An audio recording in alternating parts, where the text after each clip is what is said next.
Assalamualaikum warahmatullahi wabarakatuh.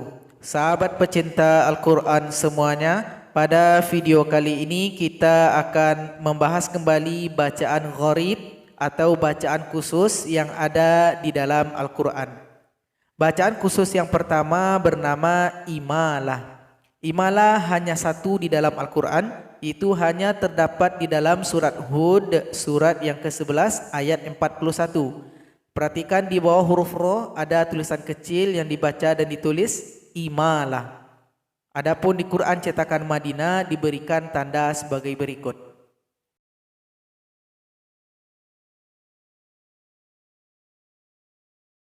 Jadi walaupun tandanya berbeda-beda, maknanya tetap sama. Mesti dibaca dengan imalah. Imalah itu apa? Kita mesti memerengkan bunyi huruf yang mendapat hukum bacaan imalah. Itu huruf ro mesti diimalahkan sehingga bunyinya e. Kita baca ta'awuz dan basmalah terlebih dahulu. A'udzu billahi minasy syaithanir rajim. Bismillahirrahmanirrahim. Bismillahi majriha wa mursaha. Jadi majroha menjadi majriha. Jadi re mesti dipanjangkan 2 harokat sama dengan bacaan ro-nya karena pakai fathah berdiri. Majriha. Bacaan khusus yang kedua bernama sakta. Sakta artinya kita berhenti sejenak tanpa mengambil nafas, kira-kira 2 detik, baru kita lanjutkan dengan bacaan berikutnya. Sakta ada 4 di dalam Al-Quran. Sakta yang pertama terdapat di dalam surat Al-Kahfi, surat 18 ayat yang pertama. Perhatikan di ayat yang pertama ini ada tulisan kecil yang dibaca dan ditulis sakta. Di Quran cetakan Madinah ditulis sebagai berikut.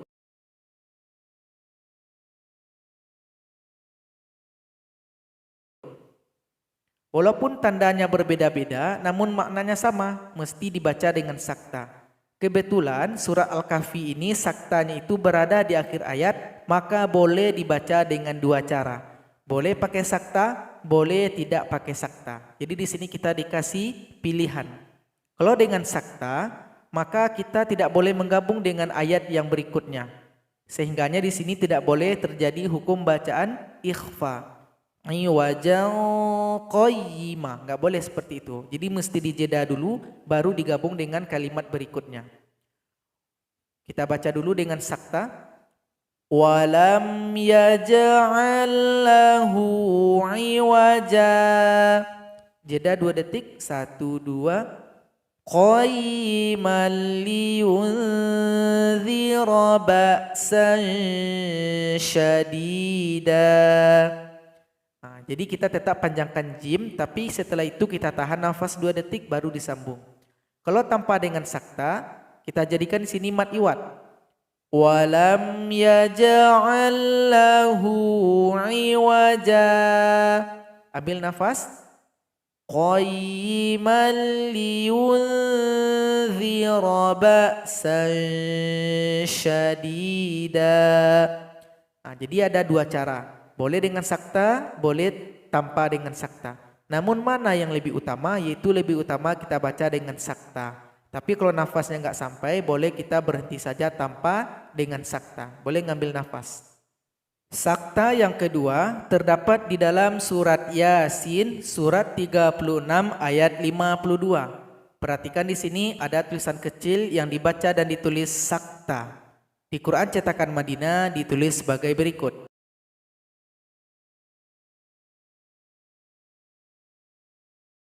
Jadi cara bacanya tetap sama, dibaca dengan sakta. Kebetulan saktanya berada di tengah ayat, maka tidak ada pilihan lain kecuali dengan sakta. Berbeda dengan surat Al-Kahfi ayat yang pertama. Jadi sakta mesti kita terapkan di sini. Qalu ya wailana man ba'athana min marqadina.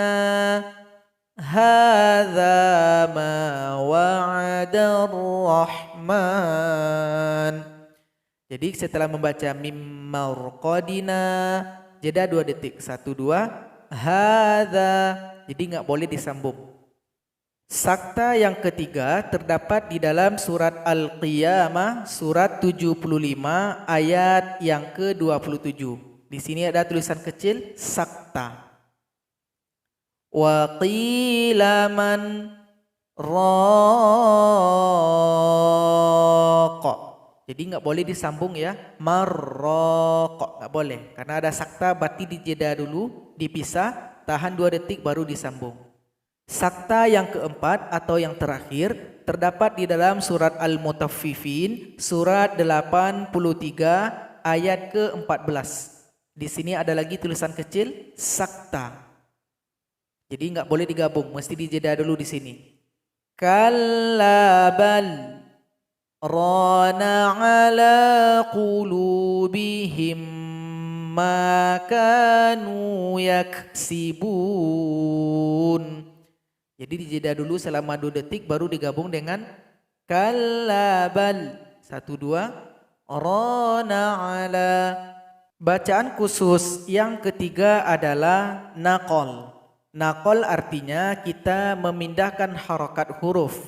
Naqal hanya satu di dalam Al-Quran, yaitu hanya terdapat di dalam surat Al-Hujurat, surat ke-49 ayat yang ke-11. Di sini sebenarnya kalimat aslinya adalah al-ismu. Jadi ismu. Jadi karena ada naqal, hamzah yang kasro, baris kasronya dipindahkan kepada huruf lam yang sukun. Sehingganya lamnya menjadi hidup, berbaris di bawah. Sehingganya mesti dibaca bi salismu. Salah kalau dibaca bi sa ismu. Jadi enggak boleh is, tapi lismu. Bi salismul fusuqu ba'dal iman. Jadi hanya satu di dalam Al-Quran, hanya dalam surat Al-Hujurat ayat yang ke-11. Bacaan khusus yang keempat adalah tashil. Tashil hanya satu di dalam Al-Quran, yaitu surat Fusilat, surat ke-41 ayat 44. Di sini ada tulisan kecil yang dibaca dan ditulis tashil. Dalam Quran cetakan Madinah ditulis sebagai berikut.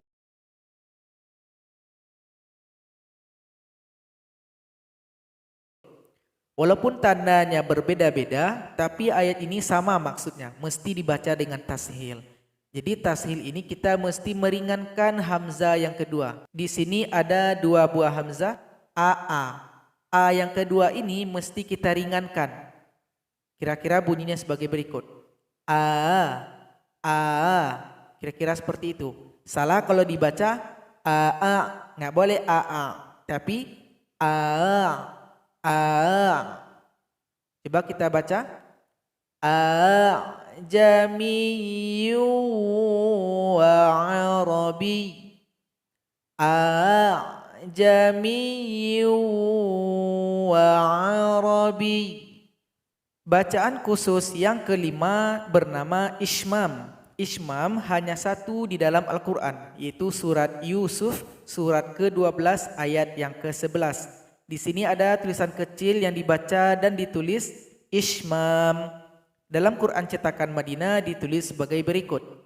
Walaupun tandanya berbeda-beda, maknanya sama, mesti dibaca dengan ishmam. Jadi ishmam itu adalah kita menampakkan kembali huruf yang terbuang dari kalimat yang kita tunjuk ini.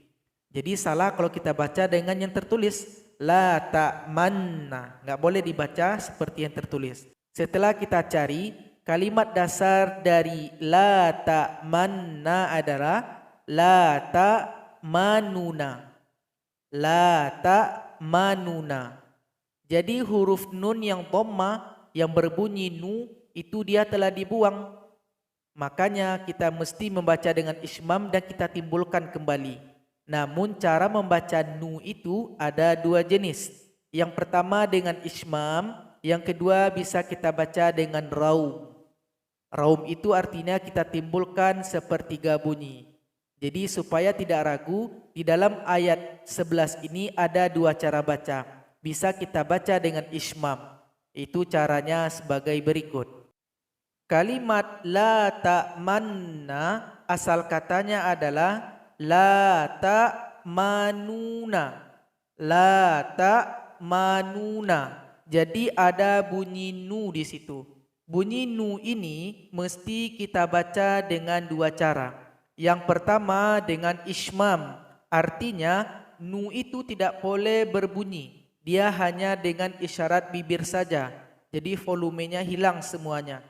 Jadi kalau kita baca dengan ismam, la ta'manuna menjadi la ta'manna.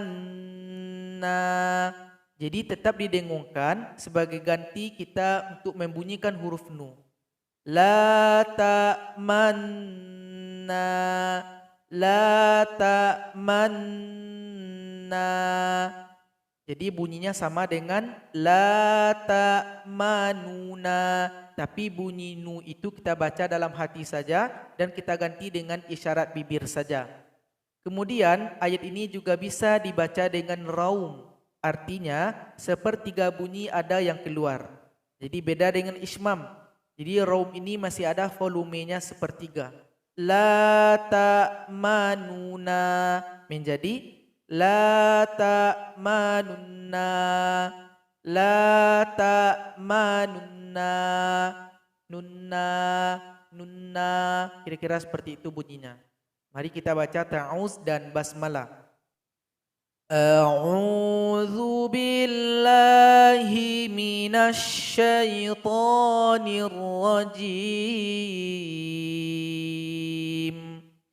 Bismillahirrahmanirrahim.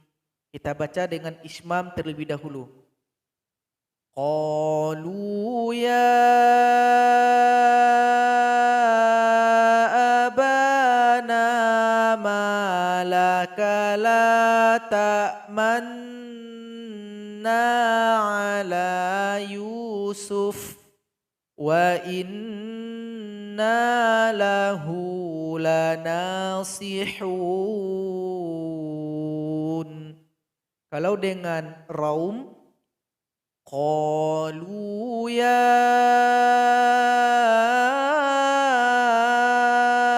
abana malaka la ta'manunna ala Yusuf wa inna lahu lanasihun. Jadi di antara dua cara baca ini, ismam dan raum, lebih utama dibaca dengan ismam. La ta'manna.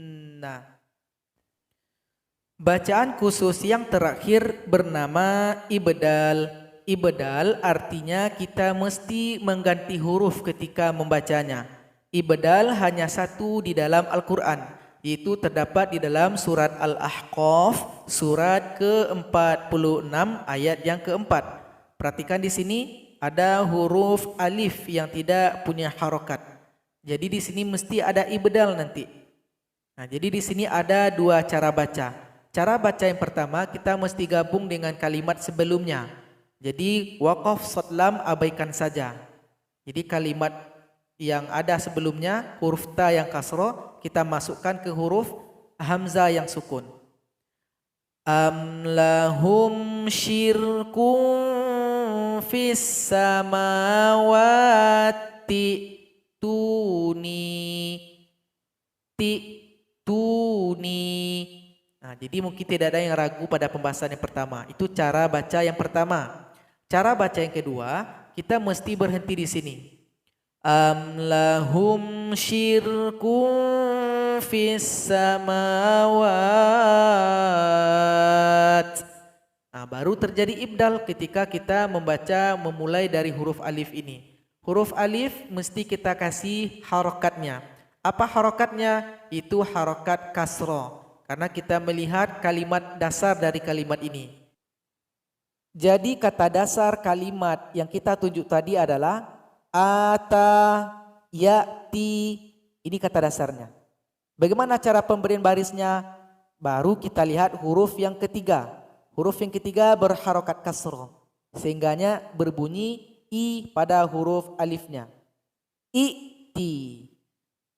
Jadi baris dari hamzah wasal atau huruf alifnya adalah i'tuni. Ketika kita membaca i'tuni, huruf ini mesti diibdalkan. Sebagaimana pembahasan kita, mesti dijadikan ibdal. Jadi ibdal di sini huruf apa yang harus diganti? Yaitu huruf hamzah. Hamzah yang berharokat sukun. Dengan apa kita ganti? Dengan huruf ya. Kenapa dengan huruf ya? Karena vokal sebelumnya adalah i, itu berharokat kasroh. Jadi harokat kasroh dia dekat dengan huruf ya yang berharokat sukun. Jadi cara yang betul untuk membacanya adalah ituni.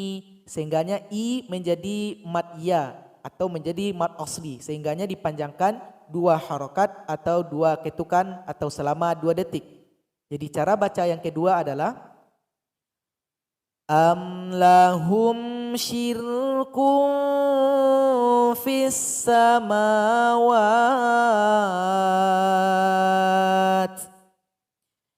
ituni. Jadi itulah bacaan khusus yang terdapat di dalam Al-Quran. Moga pembahasan ini bermanfaat. Wassalamualaikum warahmatullahi wabarakatuh.